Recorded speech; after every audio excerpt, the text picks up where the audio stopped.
Benim gözde güzide kardeşlerim, İslam'dan başka çoğunuz gibi benim de bir şeyim olmadı. İslam'dan başka bir şey düşünmedim. El alem ne derse desin, hakkımızda nasıl düşünürse düşünsün, sadece Allah'ın inayet ve keremiyle İslam'ı düşünmeye çalıştık. Ben dedim ki Hz. Muhammed'in davası uğrunda birkaç hasbiye ihtiyaç varsa şayet, bu hasbilerden biri olmayı yakalamaya çalışacağım.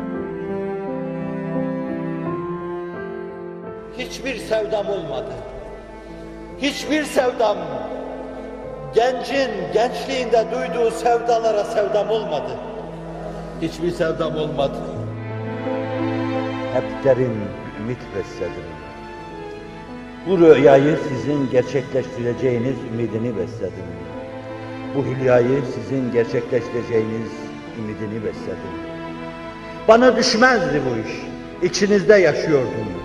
Ama başka gamım, başka tasam, başka endişem olmadığından dolayı hep oturdum, sizin kaderinizle alakalı şeyleri düşündüm. Sarsılacak, ırgalanacak, yerinizden yurdunuzdan edilecek, belalarla iflahınız sökülecek. Fakat yılgınlık göstermeyeceksiniz. Her şey bitecek.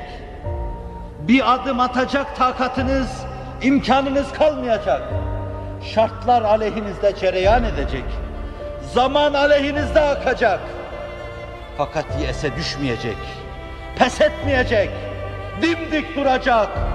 Avazınız çıktığı kadar Allah diyeceksiniz. Unutmayın, çok iyi bilin, Allah'ın yardımı yakındır. Bir bahar bulutu gibi başınızın üzerinde dönüp duruyor. Liyakatlı gönülleri çok yakın zamanda o ihata edecek, şimdiye kadar ağlayanları güldürecektir. Güldür Allah'ım, ağlayanları güldür.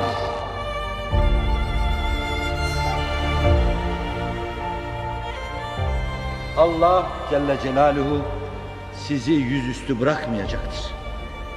Ama vakti merhunu geleceği ana kadar kulluktan dur olmayacak, sebat edecek ve bekleyeceksiniz. Bekle görelim Mevla neyler, neylerse güzel eyler.